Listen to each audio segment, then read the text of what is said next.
Hello, my name is Maggie Shearer, and in this presentation, I'm going to be talking about the gold standards for COPD exacerbation. So before we dive in, let's go over some learning objectives.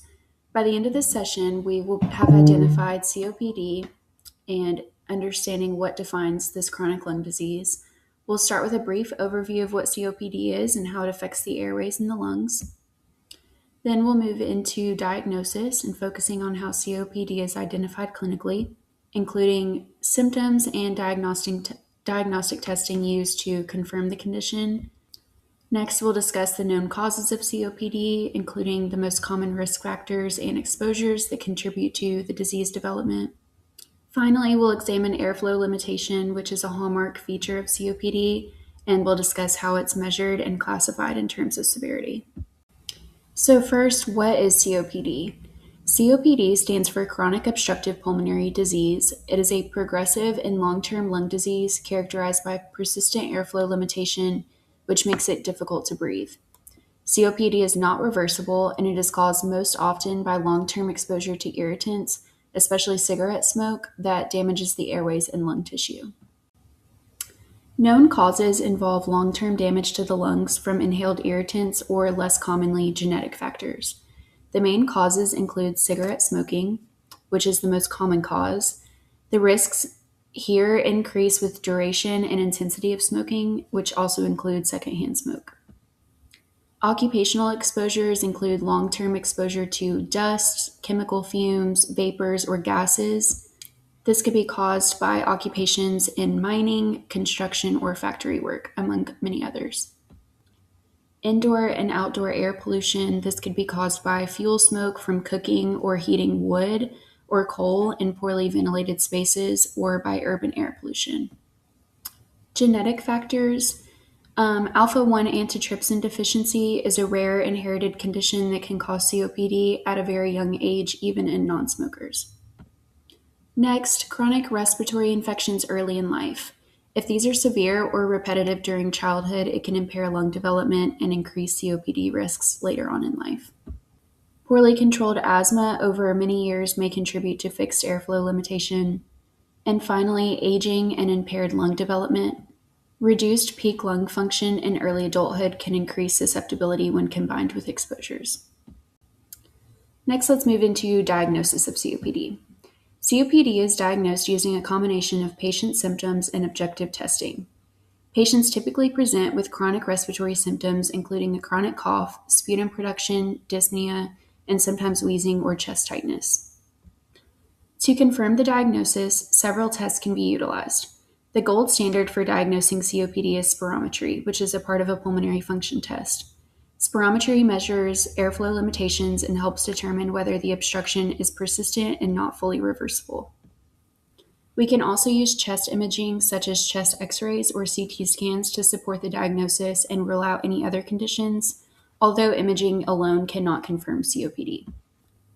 Arterial blood gases are used in more advanced cases to assess oxygenation and carbon dioxide retention.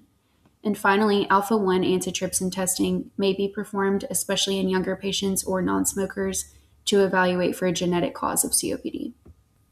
Together, these symptoms, tests, and assessments allow us to accurately diagnose COPD and evaluate its severity. Speaking of evaluating severity, here we have the classification of airflow limitation severity according to the Global Initiative for Chronic Obstructive Lung Disease, or the gold standards. As I said before, airflow limitation is determined using spirometry, specifically looking at the FEV1 to FVC ratio. To meet the criteria for obstruction, the FEV1 to FVC must be less than 70% after bronchodilator use. Once obstruction is confirmed, severity is classified based on the patient's FEV1% predicted, which reflects how much air the patient can forcibly exhale in 1 second. Severity levels are broken up into 4 stages. Gold stage 1, or mild airflow limitation, is defined by an FEV1 greater than or equal to 80% of predicted. Patients may have minimal symptoms in Gold 1, but airflow obstruction is still present. Gold stage 2, or moderate airflow limitation includes patients with an FEV1 between 50% and 80% of predicted, where shortness of breath will worsen. Gold stage 3 is known as severe, which includes patients with an FEV1 between 30 and 50% of predicted, typically associated with significant symptoms and activity limitation. And finally, gold stage 4 is known as a very severe airflow limitation, and it's characterized by an FEV1 less than 30% of predicted, indicating advanced disease and a high risk of exacerbations and complications. This classification helps guide treatment decisions and assess prognosis. So now that we've established the basics of COPD, what it is, what causes it, how to diagnose it, and how to determine its severity, my next video will explain how to support prevention of COPD. Thank you. Hello, I'm Maggie Shearer, and in this video, I'm going to explain how to support prevention of COPD. This video is going to highlight key strategies to support the prevention of COPD, focusing on reducing risk factors and promoting long-term respiratory health. First, environmental and occupational health safety is critical.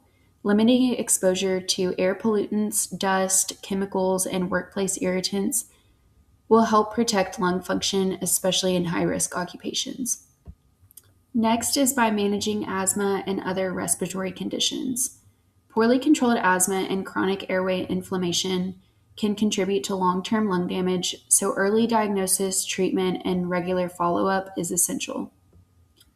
Pulmonary rehab and healthy lifestyle support play an important role in prevention and overall lung health. Encouraging physical activity, proper nutrition, and breathing exercises really helps to improve respiratory efficiency and reduces disease progression. Smoking prevention and cessation support is the most impactful intervention in preventing COPD. Providing resources to help individuals quit significantly lowers the risk of developing COPD and slows progression in those that are already affected.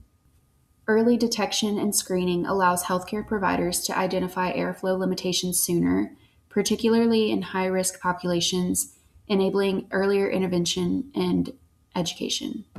And finally, patient and community education can help show individuals how to recognize risk factors, how to understand their symptoms, and make informed lifestyle choices that support lung health.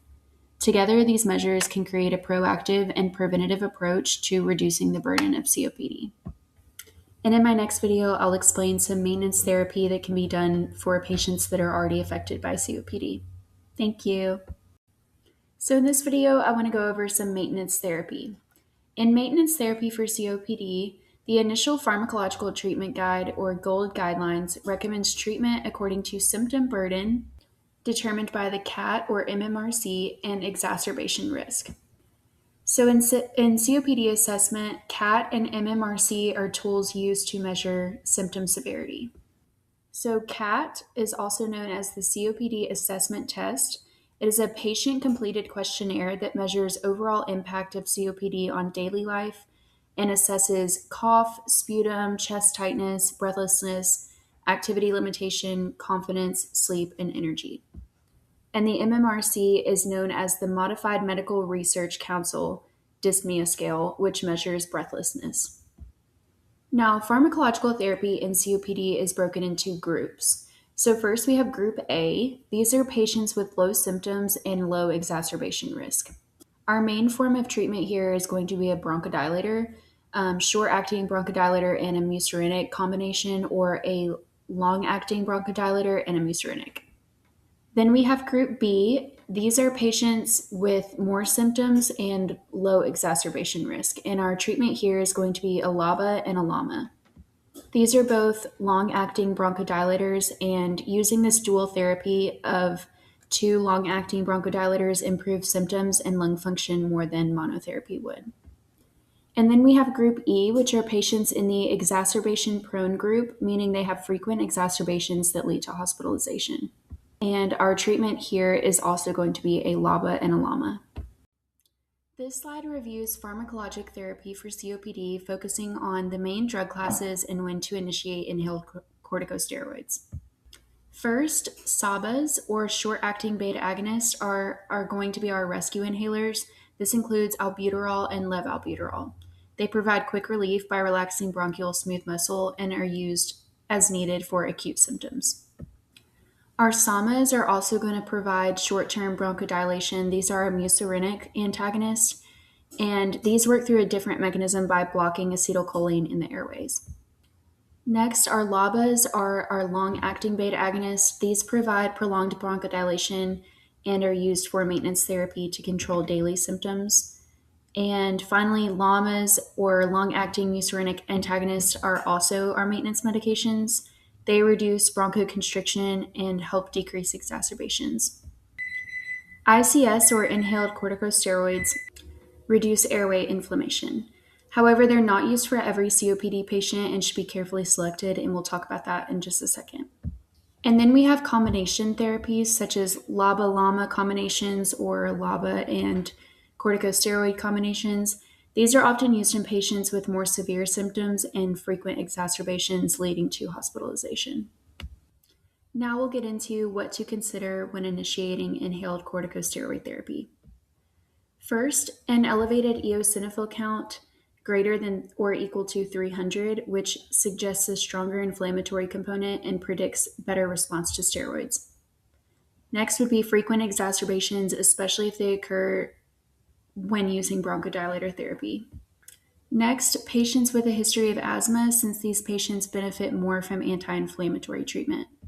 And finally, increased dyspnea that is not controlled with bronchodilators alone.